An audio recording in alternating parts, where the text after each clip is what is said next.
Reverse bias में PN junction diode को रखा तो उसका क्या हुआ, ब्रेक डाउन हो जाता है जब वोल्टेज हम लोग ज्यादा बढ़ा देते हैं रिवर्स बायस में। और ब्रेक डाउन होता है तो वो ब्रेक डाउन दो कैटेगरीज में डिवाइड किया गया है। एक को हम कहते हैं जिनर ब्रेक डाउन और दूसरे को कहते हैं हम लोग एवेलेंच ब्रेक डाउन।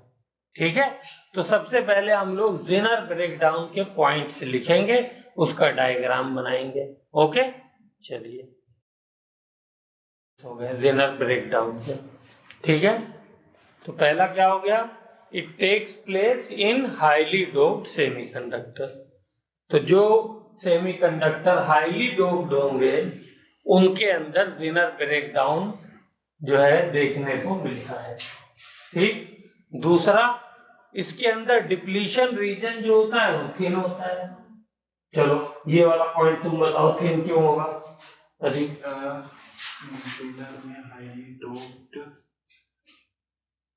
जिनर में हाईली डोप्ड नहीं, खाली डिप्लीशन रीजन थिन क्यों होगा?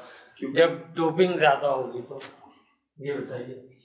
अच्छा, इसमें दोनों ट्राइवेलेंट पेंटावेलेंट दोनों काउंट हो रहे हैं, मतलब पीएन जंक्शन डायोड बना रहे हैं ना हम लोग, तो जब पीएन जंक्शन डायोड बना रहे हैं तो पी वाले में क्या होगा? पी वाले में हम लोग वो डालते हैं, अरे पॉजिटिव यानी कि ट्राइवेलेंट, फिर तो उसमें होल मेजॉरिटी होल हो गया जी, और एन वाले में पेंटावेलेंट डालते हैं, उसमें इलेक्ट्रॉन हो गया मेजॉरिटी। तो हमने ज्यादा डाल दिया, तो दो तो जब पीएन जंक्शन बनाएंगे तो दोनों तरह की हमको जो है वो इम्प्योरिटी यूज करनी पड़ेगी, डोपिंग रिएजेंट। मैं ये पूछ रहा हूँ लेयर जो है डिप्लीशन विड्थ वो पतली क्यों होती है, थिन क्यों होती है? जैसे डोपिंग ज्यादा करा रहे हैं तो वो जो लेयर बनती है वो तो इमूवेबल आयंस की बनती है, तो उनका अगर सेमीकंडक्टर के अंदर कंसंट्रेशन ही कम है तो वो लेयर ही, मतलब वो लेयर भी ऑटोमेटिकली थिन हो गई। उनका कंसंट्रेशन कम है या ज्यादा हो गया? इमूवेबल आयंस का तो कम, हाँ भाई, क्योंकि हमने डोपिंग ज्यादा कराई है। तो डोपिंग वाले ही तो इमूवेबल आयन होते हैं जिनको डोपिंग कराते हैं, और उन्हीं की वजह से मेजॉरिटी चार्ज कैरियर्स बनते हैं। देखिए कंफ्यूजन है, इसलिए कि आप लोगों ने जो वीडियो थी वो देखी नहीं, ये है वजह। ये हो गया हमारा सेमीकंडक्टर।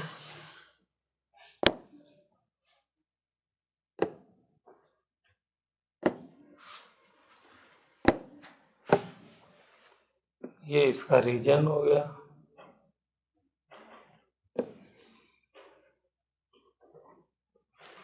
अब इसके अंदर जब मैंने हाईली डोपिंग कर दी है, ये पी साइड है, ये एन साइड है, तो हाईली डोपिंग से क्या होगा? हाईली डोपिंग से ये होगा, इधर होल्स आ जाएंगे बहुत ज्यादा, इधर वाले मैं नहीं दिखा रहा हूं, इधर वाले कम दिखा रहा हूं। इधर इलेक्ट्रॉन्स आ जाएंगे बहुत ज्यादा, नंबर बहुत बढ़ जाएगा। इधर आयंस भी बहुत ज्यादा हो जाएंगे, तो जितने ज्यादा आयंस हो जाएंगे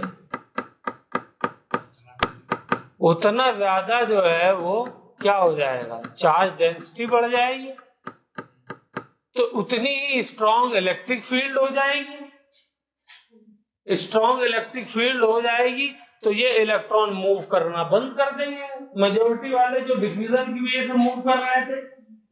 तो इसका मतलब क्या हो गया कि कम रीजन में ही डिप्लीशन, कम विड्थ में ही डिप्लीशन रीजन बन पाया, क्योंकि थोड़े से ही डिफ्यूजन के बाद इतनी ज्यादा इलेक्ट्रिक फील्ड बन गई कि उसने मूव करना चार्जेस ने बंद कर दिया। आई बात समझ में? और वैसे भी इलेक्ट्रिक फील्ड का फॉर्मूला भी याद होना चाहिए आपको, क्या था, V/L। थिकनेस कम, पोटेंशियल वही रहा, तो इलेक्ट्रिक फील्ड क्या हो गई, बहुत ज्यादा हो गई। अब इलेक्ट्रिक फील्ड ज्यादा हो गई तो उसने इलेक्ट्रॉन के मूवमेंट को रोक दिया। तो हम इसलिए करते हैं हाईली डोप्ड यूज, क्योंकि हम ये चाहते हैं कि डिप्लीशन थिकनेस कम हो। ठीक है, उसका मकसद है, अभी आगे समझ में आएगा। अब डिप्लीशन थिकनेस कम होने से इसका एडवांटेज क्या होता है, वो चौथा पॉइंट लिख लीजिए। वो चौथा पॉइंट, फोर्थ पॉइंट, क्या एडवांटेज होता है? एडवांटेज ये होता है कि it is reversible. It is reversible. ये जो प्रोसेस है ये रिवर्सिबल हो जाता है। क्या मतलब है? जब मैंने इसको क्या किया, रिवर्स बायस में लगाया, रिवर्स बायस में लगाया तो क्या हुआ कि पोटेंशियल मैंने बढ़ाना शुरू किया। बढ़ाना शुरू किया तो एक टाइम आया कि बाहर वाली एक्सटर्नल फील्ड इतनी ज्यादा हो गई, इंटरनल के साथ उसने मिल करके डिप्लीशन रीजन के अंदर बॉन्ड को ब्रेक करना शुरू कर दिया, यानी ब्रेक डाउन वोल्टेज आ गया। अब ब्रेक डाउन वोल्टेज आ गया तो उससे क्या मुझे मिला, माइनॉरिटी करंट मेरा एकदम से बढ़ गया। ठीक है, उसका कहीं पर यूज भी हम करेंगे अभी। तो उससे बढ़ गया तो माइनॉरिटी करंट बढ़ गया। ठीक है, करंट इसमें से फ्लो करने लगा। ठीक, अब मैं चाहूं कि यार ये मेरा काम निकल गया, अब मेरी ये डिप्लीशन रीजन जो है वापस रिपेयर हो जाए, यानी जो बॉन्ड ब्रेक हुए थे वो वापस से अपने आप रिपेयर हो जाए, ठीक हो जाए। तो ऐसा कोई तरीका है? तो बैटरी हटा दिए तो इलेक्ट्रॉन और होल जो क्रिएट हुए थे और मूव किए थे उनकी इतनी ज्यादा डेंसिटी है चारों तरफ, इतनी ज्यादा है कि वो वापस आपस में रिकम्बाइन कर जाएंगे। और रिकम्बाइन ऑटोमेटिक सी बात है भाई, एक तरफ प्लस चार्ज है एक तरफ माइनस चार्ज है, रिकम्बाइन कर जाएंगे जब तक कोई चीज उनको रोकने वाली ना हो। और रोकने वाली चीज थी बैटरी, बैटरी आपने हटा दी तो क्या हुआ, ये आपस में रिकम्बाइन कर गए। रिकम्बाइन कर गए तो ये वापस हमारा पीएन जंक्शन वैसे ही बन गया, समझ गए? तो इसका बहुत जबरदस्त हमारे यहाँ यूज होता है। कहाँ यूज होता है? एज ए स्टेबलाइजर हम इसको यूज करते हैं। पहले जो स्टेबलाइजर आता था घरों में इतना बड़ा, फ्रिज के ऊपर रखा रहता था, टीवी के ऊपर और घर के बाहर, अब वो जो सिम होती है माइक्रोचिप उसके बराबर का हो गया स्टेबलाइजर। इसी जेनर डायोड का बना होता है। एक लिमिट पे आपने सेट कर दिया कि इतने वोल्टेज पे ये ब्रेक डाउन होगा इसका। ठीक है, तो ये सेट कर दिया, मान लिए 15 वोल्ट पे 20, ज्यादातर इलेक्ट्रॉनिक डिवाइसेस में हम इसको यूज करते हैं।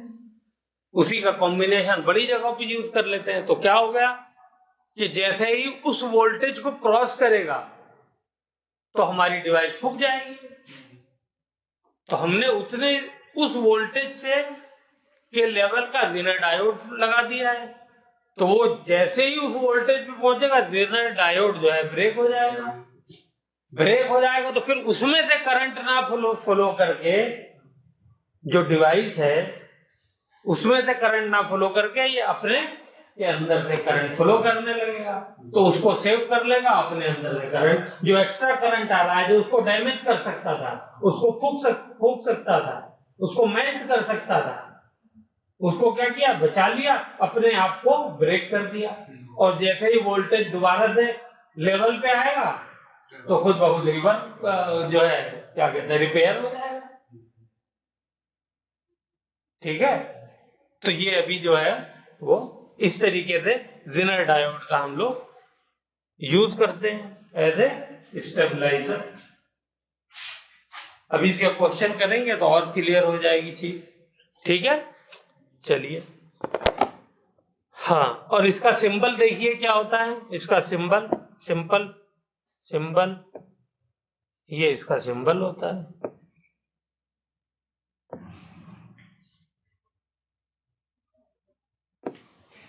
वही डायोड बनाइए, PN junction diode.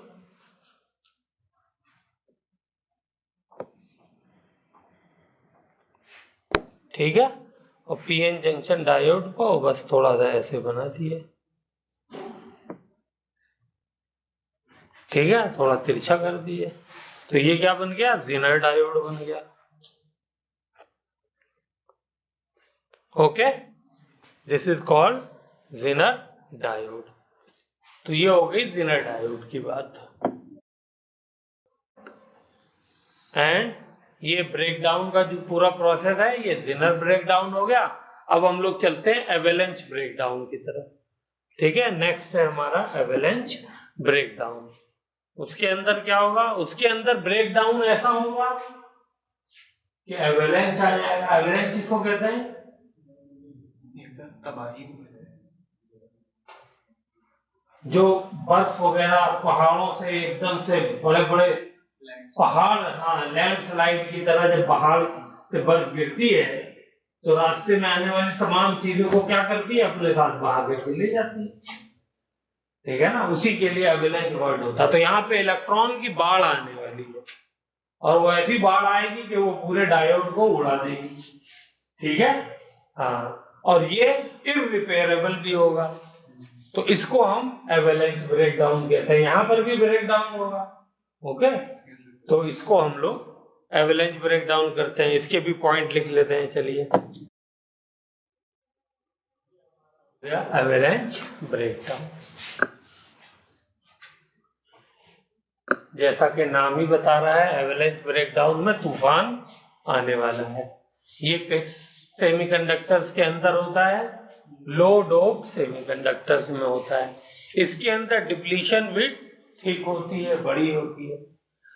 Depletion width thick क्यों होती है, इसलिए कि डोपिंग कम है तो मेजॉरिटी चार्ज कैरियर बहुत ज्यादा नहीं आ पाए हैं, यानी डोपिंग के जो फिक्स आयन है वो भी कम है। तो इसलिए जो अंदर डिप्लीशन रीजन होगा उसके अंदर जो चार्ज डेंसिटी होगी वो कम हो जाएगी। ये है, ठीक है ना।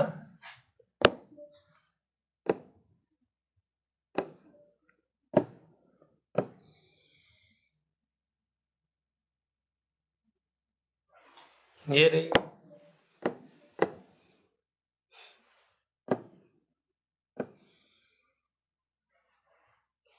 तो यहां पे हमको क्या करना पड़ेगा, चार्ज को बहुत ज्यादा लाना पड़ेगा, बहुत बड़ा एरिया लाना पड़ेगा, तब जाकर के चार्ज आ पाएंगे यहाँ पे। वहां पे थोड़े एरिया में बहुत ज्यादा चार्ज डेंसिटी थी क्योंकि हाईली डोप थे ज़ेनर में।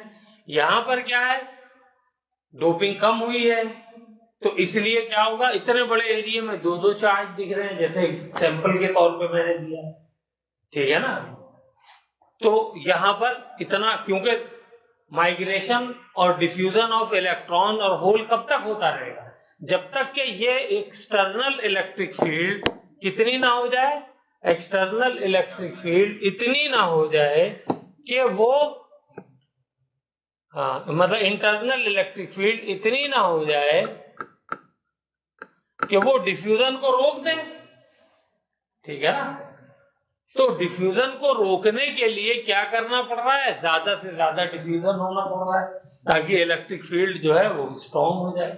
चार्ज कैरियर, यहाँ पे जो चार्ज हैं, फिक्स चार्ज जो हमारे आयंस हैं उनका नंबर बढ़ जाए। तो ये हो गया। तो अब मैंने क्या किया, इसके अंदर मैंने बैटरी लगाई, ये बैटरी लग गई, और ये भी रिवर्स बायस में होता है क्योंकि ब्रेक डाउन होना है। तो P की तरफ नेगेटिव टर्मिनल यानी लो वोल्टेज वाला और N की तरफ हाई वोल्टेज वाला, ये हो गया। ठीक है ना, ये मेरा P है, ये मेरा N है। ठीक है, इधर इलेक्ट्रॉन होंगे कुछ, इधर होल्स होंगे। ठीक है, अब देखिए ये प्लस टर्मिनल हो गया, ये माइनस टर्मिनल हो गया। तो अब यहां पर क्या हो जाएगा, यहां पर इलेक्ट्रिक फील्ड जनरेट होगी बैटरी की वजह से किधर होगी, सॉरी ये मैंने उल्टा बना दिया।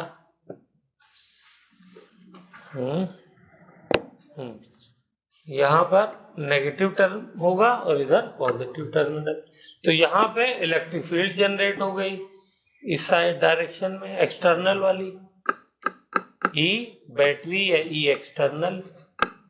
ठीक है, अब देखिए क्या होने वाला है, यहां पर इलेक्ट्रिक फील्ड कम हो जाएगी क्यों कम हो जाएगी बता सकते हैं? इलेक्ट्रिक फील्ड की इंटेंसिटी कम होगी यहाँ पर। क्यों कम होगी? चार्ज डेंसिटी कम है। चार्ज डेंसिटी नहीं, यहाँ पे थिकनेस विड्थ बढ़ गई है, और V अपॉन D, ये जो डिप्लीशन रीजन का जो पोटेंशियल है, ये क्या होता है, ये यानी मटेरियल की एक तरीके से प्रॉपर्टी होती है। ठीक है, सिलिकॉन का हमने लिया, जर्मेनियम का लिया, गैलियम का लिया, जो हम सेमीकंडक्टिंग मटेरियल लेते हैं उससे आता, और ये थिकनेस आपने बढ़ा दी तो इलेक्ट्रिक फील्ड क्या हो जाएगी? अगर ये बढ़ेगा तो इलेक्ट्रिक फील्ड कम हो जाएगी, ये कम हो गई। ठीक है, अब क्या हुआ, मैंने इधर से बाहर से इलेक्ट्रिक फील्ड, ये बैटरी लगाई रिवर्स बायस में, तो देखिए क्या होने जा रहा है। अच्छा, पी टाइप में होल्स जो है वो क्या है, बोलिए? पी टाइप में होल्स क्या है? होल्स हमारे मेजॉरिटी चार्ज कैरियर हैं, तो माइनॉरिटी क्या होंगे? इलेक्ट्रॉन्स होंगे, और यहाँ पे होल्स होंगे। ठीक है, मैंने बैटरी बढ़ाना शुरू किया, तो क्योंकि इंटरनल वाली इलेक्ट्रिक फील्ड इस बार इतनी कम है कि इसको मुझे काफी बढ़ाना पड़ेगा, तब जाकर के ये कॉम्बिनेशन उस लेवल पे पहुंचेगा कि यहाँ वाला बॉन्ड ब्रेक हो। अच्छे सोच लो, ये इस बार कम है इंटरनल वाली इलेक्ट्रिक फील्ड, तो बाहर से जो मैं अप्लाई कर रहा हूँ ये मुझे ज्यादा बढ़ानी पड़ेगी ना, क्योंकि बॉन्ड ब्रेक करने के लिए तो उतनी ही इलेक्ट्रिक फील्ड चाहिए, क्योंकि बॉन्ड तो उसी मटेरियल का मैंने बना रखा है सब, तो बॉन्ड एनर्जी तो उतनी ही रहेगी ना, उसका डोपिंग वोपिंग से थोड़ी कुछ ज्यादा लेना देना। ठीक है ना, तो इलेक्ट्रिक फील्ड मुझे, क्योंकि इंटरनल वाली इस बार कम है, क्यों कम है? क्योंकि विड्थ ज्यादा है। ठीक है, तो मुझे बाहर से ज्यादा इलेक्ट्रिक फील्ड लगानी पड़ेगी, वोल्टेज ज्यादा देना पड़ेगा ब्रेक डाउन करने के लिए।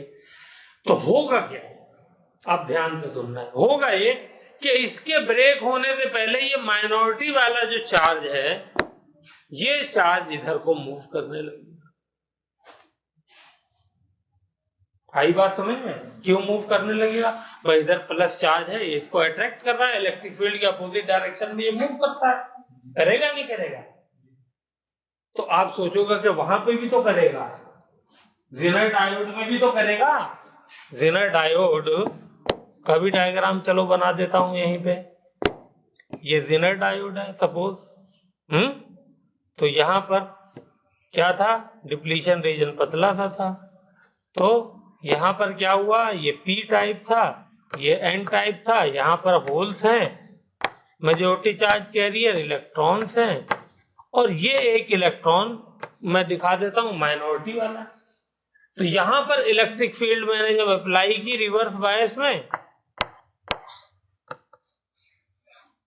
तो ये इस पे इसने फोर्स लगाया, जैसे यहां पर इस पे लगाया।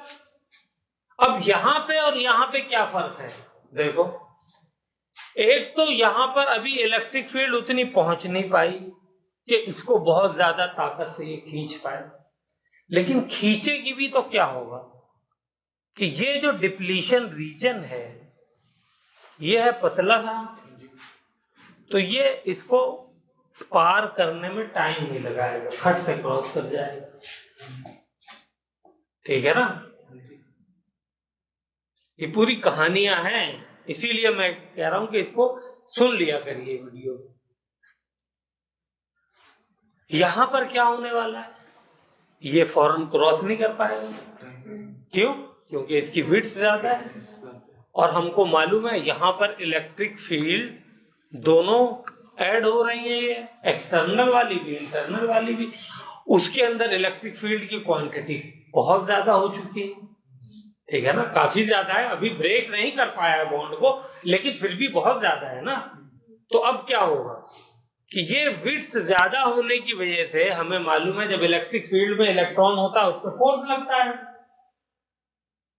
फोर्स लगेगा तो एक्सीलरेशन होगा, फोर्स लगेगा तो क्या होगा, F/ma, एक्सीलरेशन होगा, एक्सीलरेशन होगा तो वेलोसिटी बढ़ेगी, वेलोसिटी बढ़ेगी तो जितनी तेज वेलोसिटी दो जाके टकराएगा।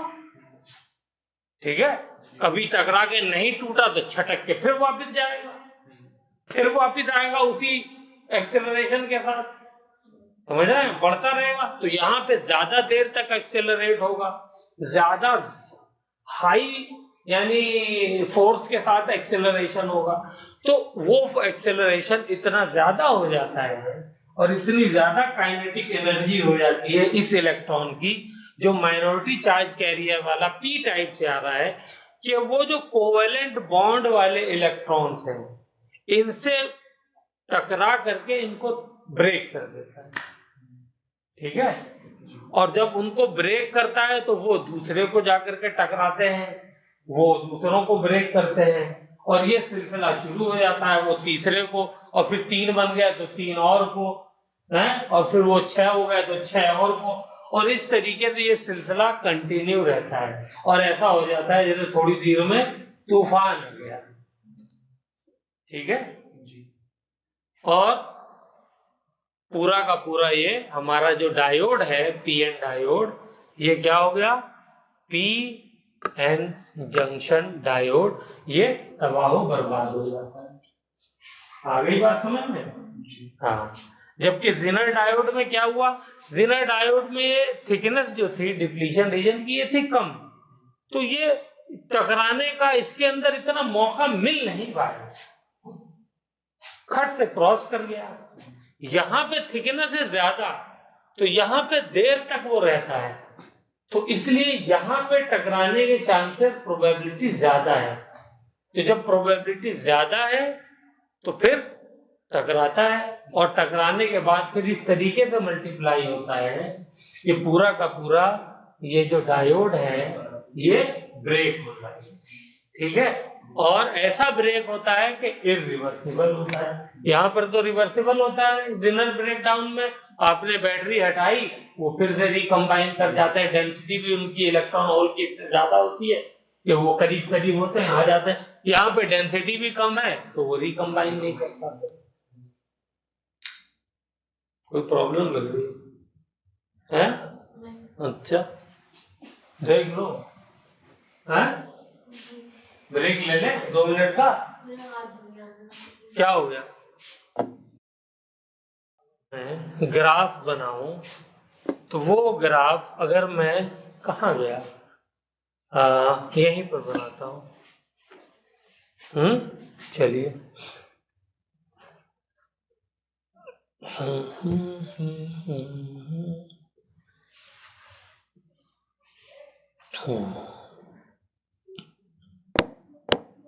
देखिए ग्राफ बनाते हैं।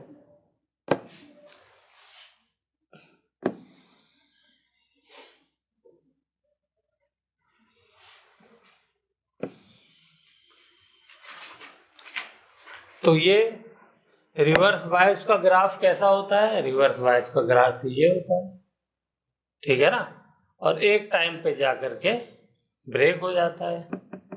तो इस ब्रेक डाउन को हम लोग क्या कहते हैं, जिनर ब्रेकडाउन।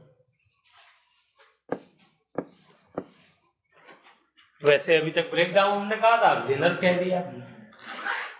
एवरेज ब्रेकडाउन के लिए क्या होगा, वो भी ग्राफ ऐसा ही बनेगा, बट उसके अंदर थोड़ा सा पोटेंशियल और बढ़ाना पड़ेगा। ठीक है, ये वाला जो ब्रेकडाउन हो गया ये एवरेज ब्रेकडाउन हो गया।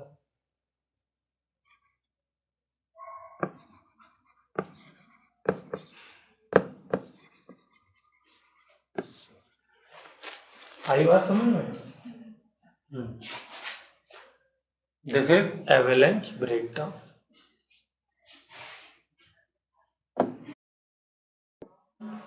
और जिनर, ये क्या है, जिनर डायोड, उसको लिख लिए, दिस इज जिनर डायोड। इसके यूजेस क्या हैं, तो इसके यूजेस लिख लिए। पहला यूज क्या है इसका, as a voltage regulator. First use क्या है, वोल्टेज रेगुलेटर।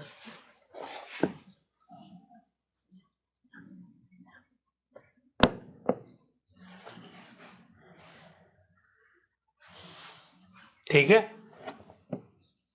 दैट इज, इसी को कर सकते हैं, to maintain obtain constant voltage.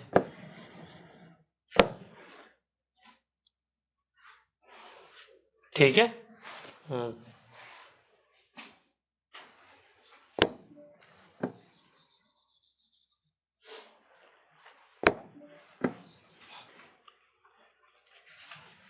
और ये सब किस में काम करते हैं? It works in reverse bias.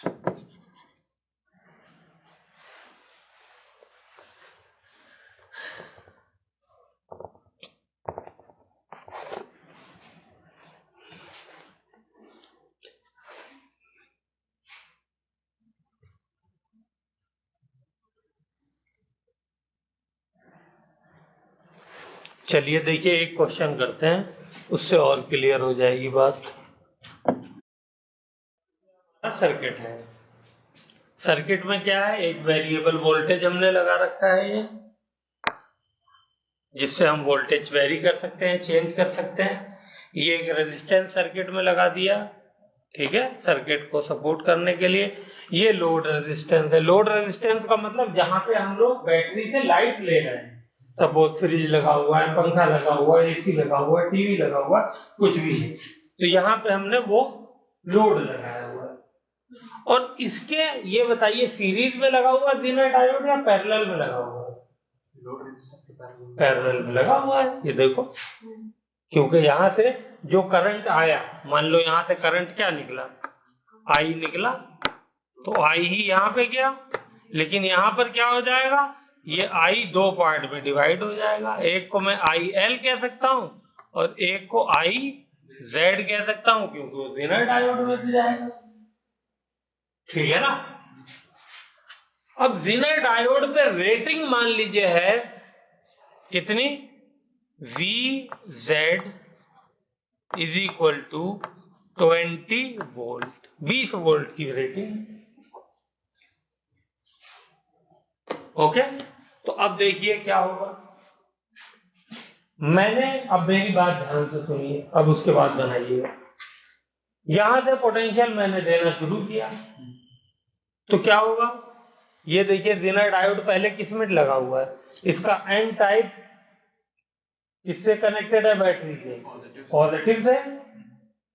ये इधर वाला एन है ना, ये पी होता है, तो ये पॉजिटिव से कनेक्टेड है, और पी वाला नेगेटिव से, इसका मतलब ये वह रिवर्स बायस में है। अब देखो, तो जब यहां से करंट चला, तो मैंने इसका पोटेंशियल रखा 5 वोल्ट, 10 वोल्ट, 15 वोल्ट, 18 वोल्ट, तो क्या होगा, कुछ नहीं, ये तो जाने ही नहीं देगा ना, रिवर्स बायस में करंट फ्लो ही नहीं होता है, हमको मालूम है। रिवर्स बायस में करंट फ्लो नहीं करता है, करंट जो फ्लो करता है वो फॉरवर्ड बायस में करता है, ठीक है ना, नी वोल्टेज की बात करता है, बिल्कुल सही, ठीक है।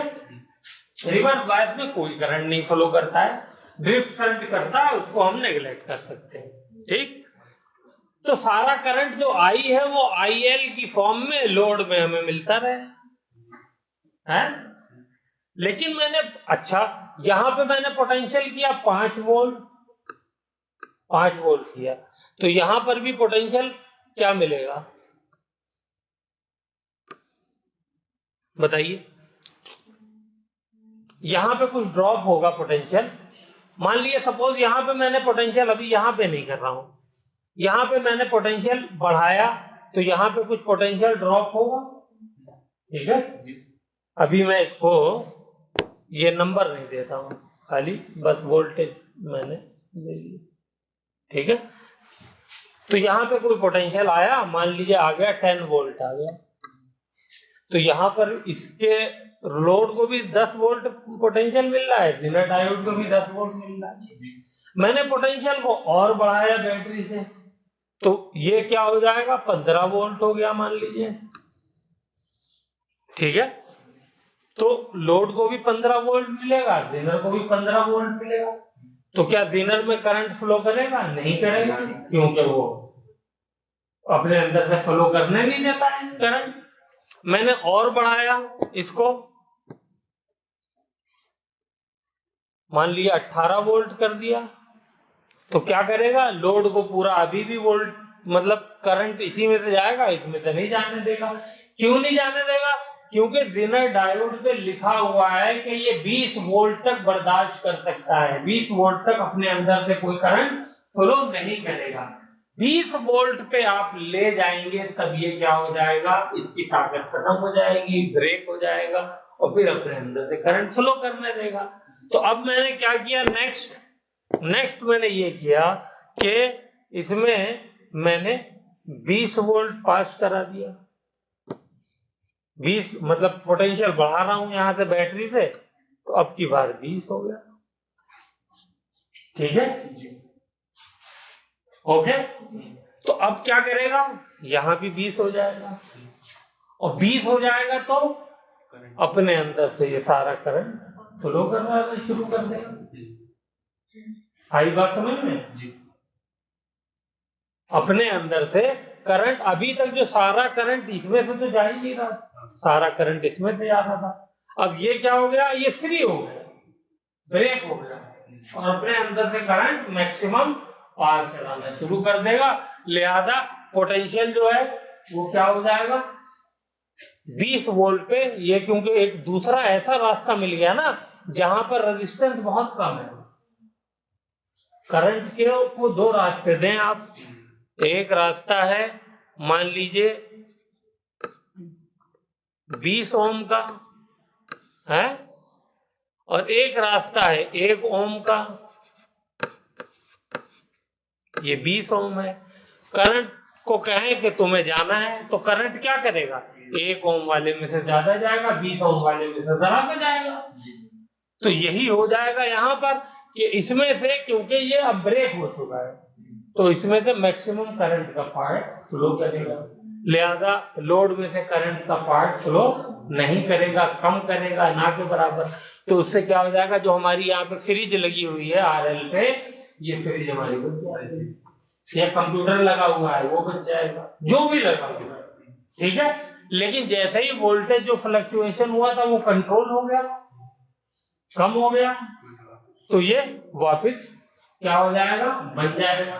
क्योंकि जेनर ब्रेकडाउन की प्रॉपर्टी क्या है कि ये रिवर्सिबल होता है, ये वापस बन जाता है, तो ये वापस क्या होगा, ये बन जाएगा। ठीक है, तो इस तरीके से जेनर ब्रेकडाउन काम करता है। इसका एक इंपॉर्टेंट फॉर्मूला है, ये याद कर लीजिए।